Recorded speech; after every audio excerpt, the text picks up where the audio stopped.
This podcast is brought to you by beginnersfab.com, the site that teaches you how to make useful, interesting, and creative things with basic tools. Think you don't have the fabrication tools necessary to make what you need? Think again. beginnersfab.com. Hey everybody, and welcome back to Off-Road Independence. I've got might be a crew in front of me here on the screen. You can call them Oregon Trail Off-Road, but how serious or not you want to take them is up to you. You'll just have to listen to what they say and then go from there. These guys. Yeah, I know. What are you gonna do? One serious one here. Yeah, at least one. Hold the group together. Semi, at least. Well, I guess that depends on who you talk to. I don't know how serious a lot of adults would say you guys going, the hard way around through how many states? Yeah, right. Six states. See, I think that would prove that we're very serious about what we're doing. Yeah, about what you're doing. But if you're serious as mature, that's a different question. We're not serious. We're just serious about what we're doing. There you go. That's the correct answer. Seriously not mature. Yeah, you're seriously not mature. There you go. I'm seriously excited. I'm thinking how many people are like, dude, they have interstates. Why don't they just use the interstate? You know they have paved roads that you could do the same thing. It's a lot easier. I don't know if you've heard of this new invention. It's called asphalt. Yeah, it's great. It takes all the bumps out of the road. It's weird, but you'll get used to it. I promise. You'll pay less on maintenance on your vehicle. Hey, wait, we need to stop talking about this. I'm about to convince myself out of off-roading. No, so everybody that's watching, like I said, this is Oregon Trail Off-Road. Would you please say all your names? Jason Hamasu. Steve Wilkie. Kobe. Come on, man. Kobe Brosser. There you go. He All forgot right. his last name. He has a problem forgetting things. So these guys, if you haven't watched other episodes, and I have a few other episodes with them on, what you'll find out is that they're trying to retrace the Oregon Trail as closely as possible while not using asphalt roads, right? That's what I get out of it. So it's kind of a mix of, in some cases, pretty serious off-roading with overlanding, because the only reason I distinguish the two is because some guys don't consider overlanding so much serious off-roading as much as long-distance travel that's self-sustained. In this case, you guys are mixing serious off-roading in a lot of cases with overlanding, right? Is what I get out of it? Yep, we're the bridge. We're the gap between, the missing link. Wow, that's a pretty arrogant statement, but okay. No, they're doing a good job of it. They are serious mixing the about two. what he said. For what it's worth. Yeah. So with them, we've talked a little bit about what's going on with Oregon Trail Off-Road with you guys, right? We've talked about some vehicles that you guys have. We've talked a little bit about the changes of vehicles. Kobe is on his second Ranger because one was in process, and then due to money and stuff, right, Kobe, you decided to drop that one off to the side? I have the money. I just decided to scrap the V8 swap and work with the 4-liter that I got. So. Yeah, okay. Yeah. So, and that one's up for sale. How much do you want for it, Kobe? It's geared and locked with a 6-inch lift on brand new 37 Toyo MTs with a V8 302 swap, 150,000 miles on the engine. I'll sell it for $3,000. If I finish it, I'll sell it for $7,000. Okay. $6,000 as is. I'll part it out. So there you guys go. If anybody's interested, seriously, talk to Kobe. And then Jason's got his FJZ80. Last time we were talking there, huh? Not for sale. Unless they offer you $100,000. Yeah, I guess everything's for sale for a price. $100,000. Well, sign it. Yeah. The FJZ80 and Kobe's other Ranger are staying within the group because they've got them set up for the Overland Expedition that they're taking on here pretty soon, as well as there is another two vehicles involved in the group, which are a Wrangler, right? Is it a TJ? Yeah, that's Tank's. That's Tank's. Sorry, You're okay. Difficulty. We got my little dog. So the actual trail legs are just the Ranger, the FZJ80, and then we have a FJ Cruiser. Okay, so Tanks isn't involved in it. No, well, I mean, tank, we like to have these out there all the time because it's a nice rig. But yeah, it's not one of the actual expedition. Okay. Well, so there's an FJ Cruiser going along as well. Yeah. And I'm sorry? 07 FJ Cruiser, yeah, that's correct. Okay. And so we heard that you guys got into a pretty serious situation up in Idaho.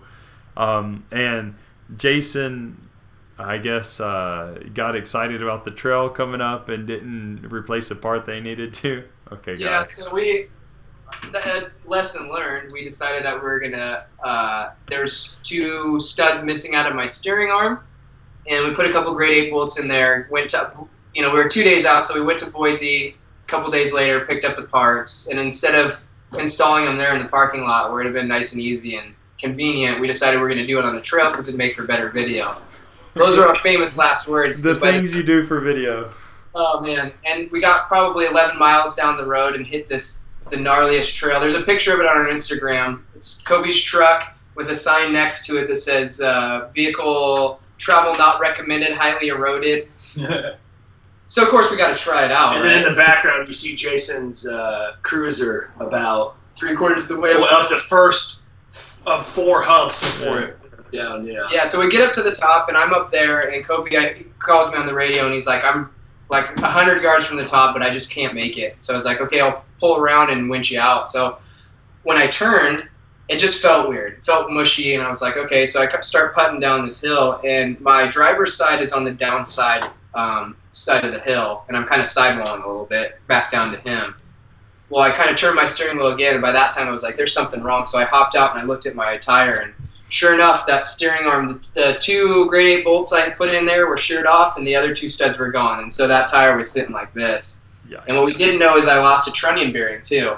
And I think we talked about that in the last episode, trying to find that trunnion bearing. But yeah, so we spent a good while.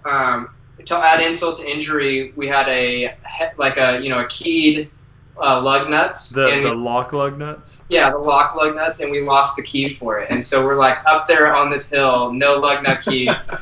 Like looking at this tire, like it's got to come off to fix this. So how are we going to do this? And then meanwhile, there's Troy, all calm and collected, just taking sockets out of the kit and just trying them. And sure enough, he found one that just barely held on enough so we could get the lug nuts off. And we had bought I had bought 2 extra stud pins. So the ones that had fallen out, we put those stud pins back in there, got it bolted up tight, got it kind of halfway back together, and limped it back to town.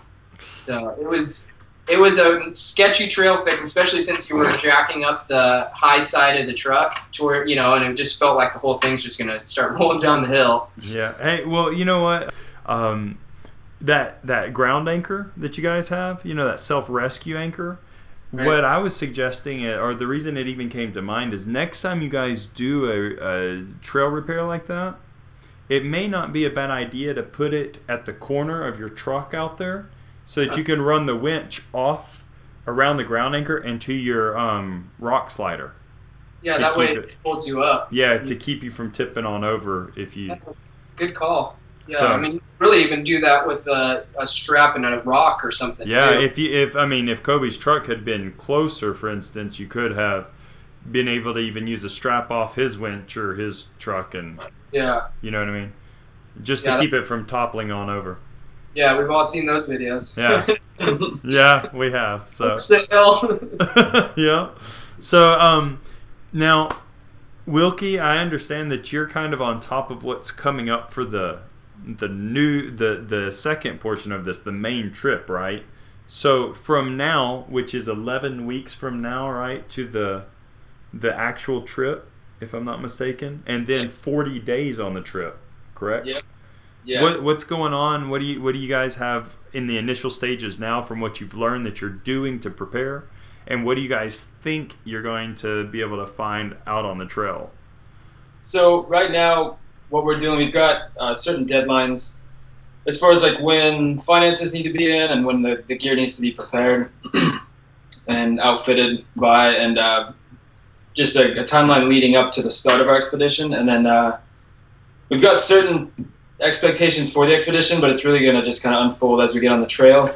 What we've done with these practice trips previously is just trying to dial in the process as far as what we do every day, like camp setup. Because we're doing a documentary out of it, there's certain things that we need to get on film, like the interview footage and B-roll stuff, and so that takes time. So, and in preparation for all that, we've been working with sponsors and doing a lot of behind-the-scenes work, just sending out emails, making phone calls, trying to get people to get behind the trip and kind of support what we're doing, whether it's a financial contribution or discounts on gear or free gear or whatever they can do, as well as kind of dialing in the film equipment we're going to take and making sure we got all spare batteries and charging cords. I mean, there's a lot of little tiny small things that all kind of play, go into the big picture, and we're all kind of working behind the scenes as well. I'd say the core of it for like a lot of the marketing and sponsorship side is like the three you see right here, like Kobe, myself, and Jason. And Zach, as well. Zach Mayfield, the recovery specialist. And what else were we going to cover? Right now, actually, there's a handful of guys outside right now working on our rigs. Yeah. Our rigs. So, I know that you're getting your drawer system in, right, on the FJZ80? Well, actually, we're redoing it. We were kind of modifying my drawer system, and then we're actually building one for the FJ Cruiser. Okay. With the FJ Cruiser, we don't have the flatbed like we have Kobe's coming out on week 2, and so we're just trying to basically make the gear that we use kind of transfer between his and Kobe's pretty evenly. And one of the ways we're doing that is build a drawer system for the back of his to store some of the gear. Okay. You don't have quite the amount of room as you do with a flatbed, so we're just trying to get creative with it. So they're out there building a drawer system for that. We're modifying mine, and then it always seems like that these old trucks, you're always breaking things as you fix them. So actually, Tank's out there right now I decided I was going to put some LED lighting on the interior because it's so dim in there, you can't see anything when you're searching for stuff. And the LED lights I put in there, I think it burnt out the system. So he's working on that. So we got actually a lot of guys. Every Sunday we kind of get together and dial in the vehicle. The vehicles are kind of our focus right now. We're trying to have everything done by the middle of June and have all the vehicles dialed in, all prepped, and then a big thing too is just going through and tightening everything down from the front to the back. We're going to take Loctite and paint pins and basically go through the vehicles and kind of tighten everything down because mark all the nuts and bolts and make sure everything is in alignment. Yep, all that stuff. Just because just with that last story, it's like you realize on the trail you shake loose a lot of stuff, and so if you can start out in a better position than we did last time, then I think we'll be better off. So we're just trying to do a lot more prep. And what maintenance or what additions have you guys found on the trucks that you guys in your 11-week prep period are adding to the trucks that maybe you didn't have in your past trips? Anything? Have you decided, okay, now that locker, for instance, didn't work, I'm going to try a different one, or I didn't have a locker, now I need one, or anything like that for the trucks? Most of that stuff, I mean, we're out all the time. We're going out to, local trips here all the time. There's a lot of local guys that come out with us. So, one of the things that we've kind of learned along the way is just that that we're trying to figure out on the way is like the gear storage. That changes the most just because, the vehicle's kind of, you kind of know the simple things you need. I mean, a locker would be nice, four-wheel drive, you got the recovery gear, but the things that change the most on an expedition, it seems like, is just like what you're bringing, whether it's the camp gear or the tools you're bringing or extra parts you're bringing. Those are the kind of things that change a lot on the expeditions because you're figuring out what you do need and what you don't need, And what you don't need is an important thing too because, you don't want to bring along a lot of stuff that's unneeded.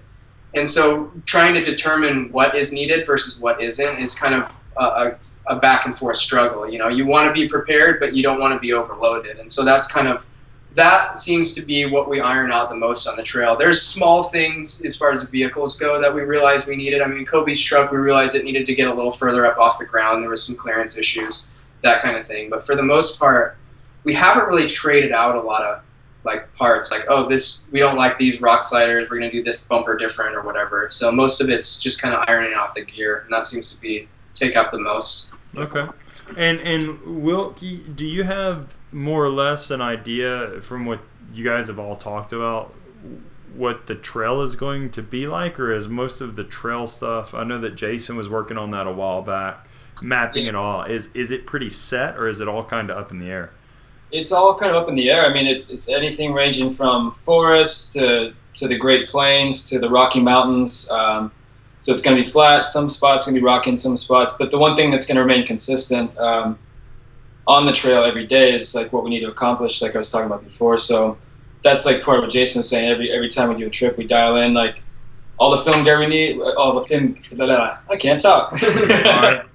All the film gear that we need and how it's going to be stored, where we're, like how big our camp kitchen is, like leaving stuff behind because we don't need it, taking extra stuff that we do need. So all those things are going to remain the same, but the trail's going to throw, curvy roads and rocky roads, right in our face, but our trucks are going to eat it up, you know what I'm saying? Yeah. So one quick question, because we're kind of getting up to date more or less to where you guys are at the moment. From this point on, it's kind of getting your stuff together. In a few weeks, we'll get back on. We'll talk about what you've accomplished, what's changed from that period, right? But at this moment, what spare parts are you guys thinking of taking with you? Tanks helps us out a lot of that. I mean, it really kind of changed our thoughts on things because he's a lot more minimalist. We tend to like overpack on gear. Jason tends to overpack. Okay, I tend to overpack on gear. I'm good with one pair of shorts, boxers, and pants the whole time. Man, one way, turn them around, flip them inside out. One way, turn them around, you got 4 days. You're in the middle of nowhere. Why do you need to shower? You're going to get dirty that night when you go to bed. Differing opinions on that issue. Yeah, that's a whole different thing. In answer to your question, the reality is like you only need one of everything, right? I mean, you don't need 6 spark plugs. You could bring one because the chances that all 6 spark plugs are going to be fouled are probably pretty slim. And so that's kind of the tactic we go about it. Like you don't need, one U-joint for every, spot. You just need one U-joint that'll work, because typically you're not going to break multiple things at once unless it's a pretty crazy accident. And then at that point, you're probably in a pretty bad situation anyway, so you need to regroup. But, I mean, there are, especially since this last trip, that hub stud stuff coming apart. I mean, I'm bringing a rebuild kit for one of the hubs, which I mean is mostly gaskets and stuff. It packs down pretty small, I'll bring a U-joint, probably a U-joint for, the axles for each vehicle. Some one trunnion U-joint. Bearings. Yeah, trunnion bearings. Yeah, I've got a couple of trunnion bearings. Definitely have some of those. So, and I mean, the reality is that probably won't happen again. But those are the experiences you draw from, and that's the only thing you have. So those are the kind of parts you bring, And then we draw from. Tank has like the most overland experience, so we really rely heavily on him as far as like. And he's a mechanic, so the tool and the part side of things, we really, kind of lean on him for those, what should we bring? What, right now he's chasing down that electrical thing that I would probably never be able to do. So, Yeah. No, I understand. It's crazy. It's for what you guys are about to tackle for 40 days. I mean, 40 days.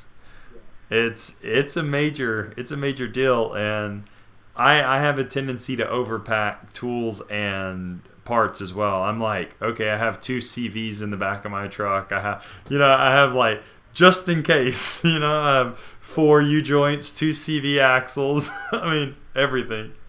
Well, and the cool thing too is that we're not doing like, traveling abroad or anything where you're a long ways from civilization. I mean, the reality is I don't think there's going to be too many areas that we're not a couple hundred miles from civilization. So I mean, it's still a long ways, but I mean, it's doable. You can still with multiple rigs, you can still get things fixed if you need to. You might lose a day or two, but that's part of the planning, and you just got to expect that. So you're planning on 40 days, yep. Right? How realistic with your experience from the past of getting from what you had planned in mind done and what you actually got done, do you think 40 days is for the whole trip? Well, the reality is I think that it's happening either way because our wives are flying in and his parents are going to be kind of following us in their like RV to Independence, Missouri. So either way, we have to be in Independence, Missouri on August 20th. Now, it's not, I mean, the reality is there's going to be times where if something slows us down for a day, sadly, but this is just brutally honest, we're going to have to get on the highway once in a while to just make up, hey, well, let's jump on this freeway for 4 hours and we can cut back over to the trail. So the reality is we will get there in 40 days one way or another. And that's why I think what we're doing on Sundays, preparing our rigs and going over everything, we're trying to eliminate as much highway as possible. And the reality is, too, there's going to be times, like Jason said, we're only at most 200 miles away from a town, from civilization in general at any point. But every week we basically have to come in and restock. We're kind of still trying to narrow that out too, figure that out. But how much food we're going to carry, how many times do we want to come into town? And it's looking about once a week, come into town, restock our food supply. Go over the rigs. Go over the rig. Take that day to be, we're going to do 6 days hard and then 1 day mellow. And that mellow day is going to be the day we go into town, get our food, overlook the rigs, maybe find like a, burger joint to eat at, you know what I mean, and then try and get back on the trail that night. So restock your food sources and all there that stuff. by August 20th. Yeah, exactly. Yeah. Okay. Even if our trucks are left on the trails and we're hitchhiking in, Independence, Missouri, we will be there August 20th. At the beginning of the Oregon Trail Museum, you'll find our pretty wives there setting up, and hopefully a couple TV stations. Well, I gotta say, I do like the balanced attitude on it.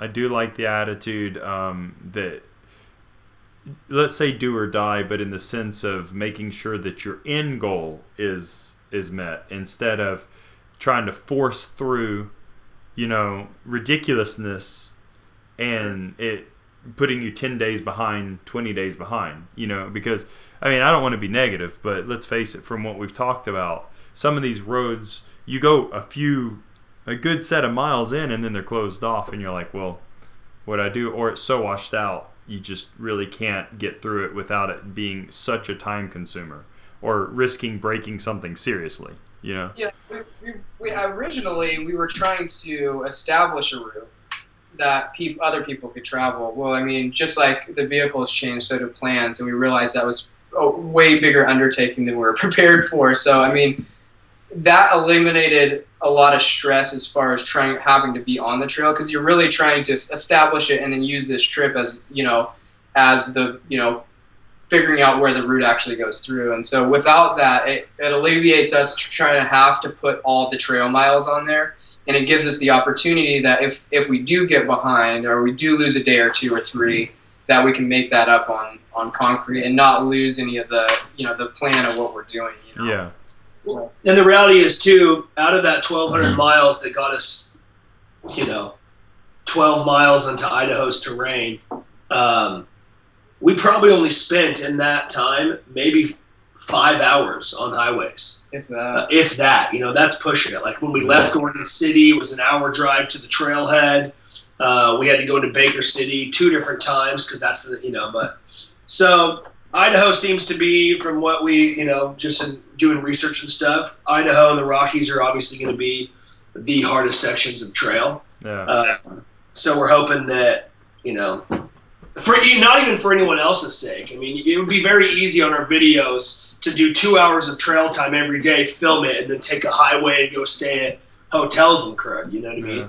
Like, for our own sake, we don't want to do that. So far, the 10 days that we spent out there, you're looking at an hour a day, maybe, of highway time, just based off of, not that we were actually on the highways every day, but just with the amount of accidents. The average of it is about that. Yeah. So, tell me the order of states you'll be going through then, because you're starting off in Oregon. Yeah, Oregon, Idaho, Wyoming, Nebraska, Kansas, and Missouri. Kansas City and Independence are basically the same city, and it's right on the border of Kansas and Missouri. Okay. So we count it as another state just because we're putting feet in it, but the reality is like 6 states that we're actually traversing. Will you guys be going near Belgrade, Montana? I don't think so. We're traveling the southern part of all those states. I think Fort Laramie is we're passing through. Okay. I was just curious because I'm looking at that area near Belgrade, a place called Manhattan and Belgrade, and I'm going through there. I'm actually leaving next week, and I'm taking my family up through Canada, and then we're gonna go east through Canada, drop down through Montana, and go through Idaho. Take some photos for me. Send me some photos. I'll do it. So I'll find you a nice little small rural town for you to settle down in. That's what I want, man. I want something near a town, near a city, but not like real near, like maybe 30 minutes, an hour out. And that way I have access to all the fabrication tools, suppliers, and stuff I need. But yet I'm not in the middle of town because I just can't handle that anymore. True that. Yeah. So, but yeah, man, this sounds pretty cool. Roading to get out of it all. Yeah. So Escape the chaos of everyday life. what day frames should you guys be in Idaho approximately, and then Montana? Do you think in each state? I loosely kind of schedule it out. We got 5 days in Oregon. I gave 10 days in Idaho just because that's probably going to be the craziest terrain, and then I think it's a week per state after that, and that's loose. I mean, you know, like Wilkie said, we've established a route, but the reality is that, I mean, that's a loose guideline. When you're actually out there, it's different. You know, you can do all the research you want in your house, but when you get out on the trail, there's a lot of, like you said, roads that don't go through or they're too washed out.